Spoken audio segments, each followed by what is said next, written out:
tribos, esse poder era duplamente exercido, tanto só pelo pajé, que ele tinha um poder de cura e também era o líder religioso da comunidade.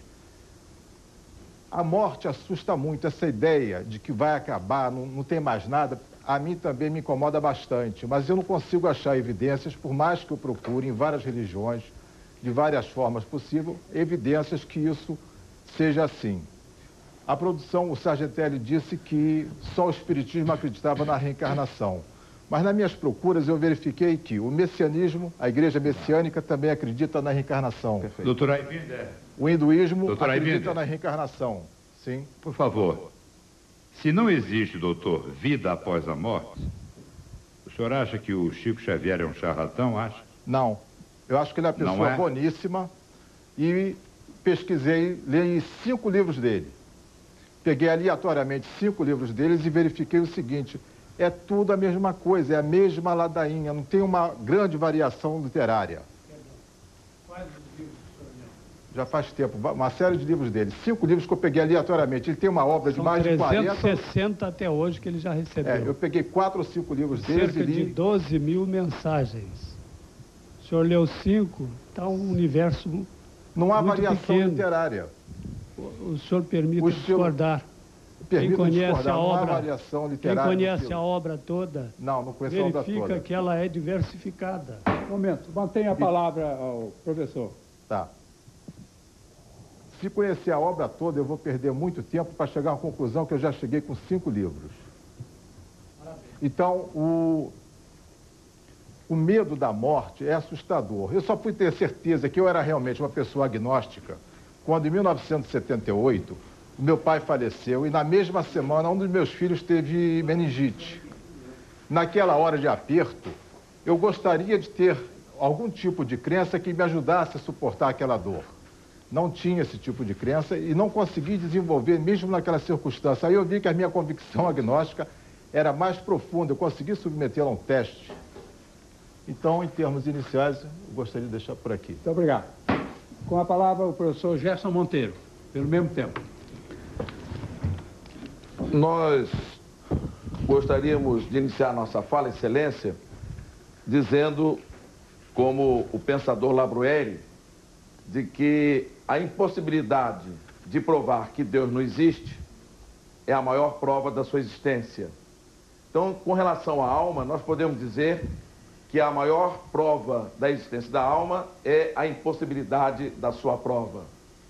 E nós sabemos que, para demonstrar a vida espiritual, não é preciso realmente uma demonstração cabal, uma vez que é uma verdade axiomática. Ou seja, quando nós observamos um ser vivo, um homem vivo, o que há nele realmente é o pensamento, a inteligência, pois não? Como é que se prova alguma coisa pela impossibilidade?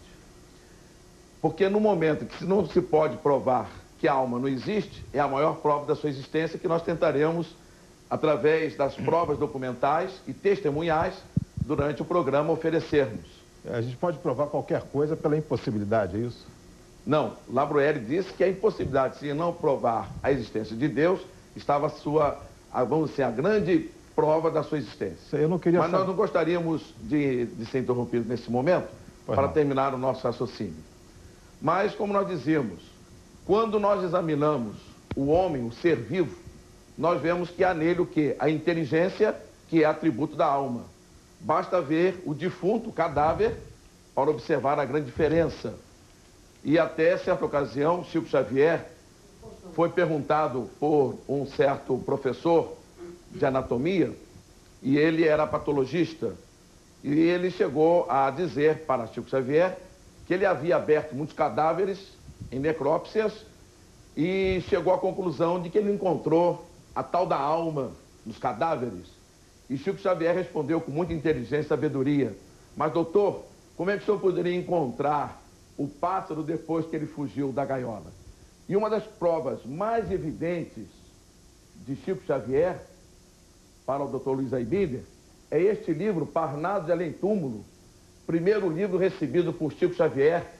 São poetas de todas as, vamos dizer assim, poetas de todas as formações literárias, e nós temos aqui cerca de 350 obras, ou seja, obras poéticas, Augusto dos Anjos, Castro Alves, Emílio Menezes, como que o indivíduo com 21 anos de idade, na cidade de Pedro Leopoldo, sem uma biblioteca, sem internet à sua disposição, poderia produzir inicialmente uma obra que, de uma certa forma, foi estudada pelo doutor, pelo médico e também um crítico literário, em que ele demonstra o estilo do autor quando em vida e depois o estilo através de Chico Xavier. Não acredito que o senhor, ao ler, e aliás, posso até deixar esse documento para o senhor, obrigado. E o senhor, ao ler esse livro, poderá dizer que é a mesma coisa. Augusto dos Anjos, com a sua ritmação, os decassílabos, enfim, é impossível realmente dizer que as obras de Chico Xavier, que são mais de 400 obras, poderia dizer que ele tem o mesmo estilo. Nós vemos, por exemplo, um romance há 2000 anos passados, Paulo Estevão... O senhor dispõe de meio minuto para Paulo essa parte Estevão, inicial. Enfim, obras de todos os gêneros, científico, histórico, geográfico, enfim.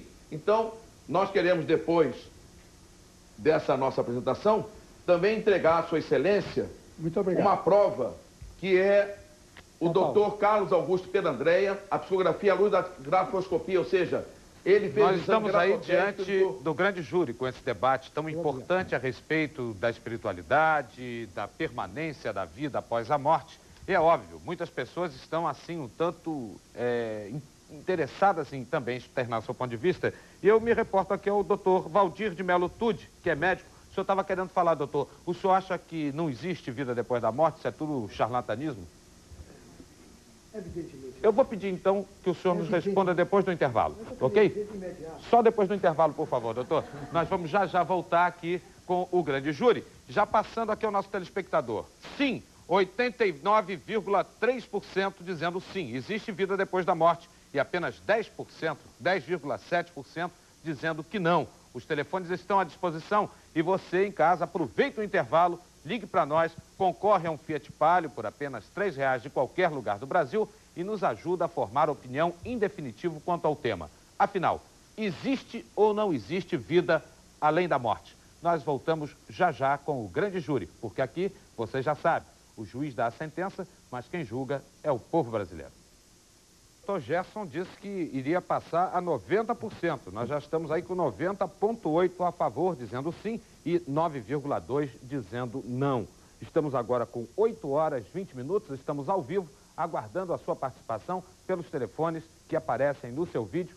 0900 783300 para quem diz sim, 0900 783301 para quem diz não. Já vou conversar com o Dr. Valdir Melo Tude, ele que estava querendo fazer aqui uma réplica ao Dr. Gerson, que sustentava a tese da imortalidade e da reencarnação, mas antes vamos aqui também ao depoimento do professor de Sociologia, Emir Sader, que gravou para nossa produção, dando conta aí de por que não acredita na reencarnação e na vida eterna.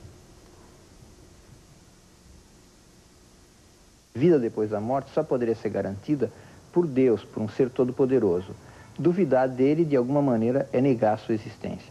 De qualquer forma, a preocupação maior da gente tem que ser, na realidade, com a vida antes da morte. Na realidade, a vida nossa está pela hora da morte. O que a gente precisa é reafirmar o valor da vida em contraposição à morte. A morte é a simbologia absoluta do limite que o homem tem. O homem não é um ser todo-poderoso, não é um ser imortal, então tem um significado muito carregado, é um nada absoluto. O fundamental para nós é reafirmar o valor da vida, e reafirmar o valor da vida, de alguma maneira, negar a vida depois da morte para afirmá-la antes da morte. Mas a cada depoimento que surge negando a possibilidade da reencarnação, parece que as pessoas reagem. 91,6% agora dizem sim, há imortalidade da alma e a reencarnação. Eu gostaria de falar com o Dr. Valdir de Melo Tude, o senhor estava contrapondo aqui a defesa sustentada pelo Dr. Gerson, o senhor acredita ou não acredita? Eu acho profundamente desagradável, devido à minha formação religiosa. Eu fui do colégio jesuíta e me criei eternamente pensando que a vida ia continuar depois da morte. A chamada vida eterna, que nós deveríamos alcançar a vida eterna. Mas cheguei à conclusão, depois de alguma idade, depois de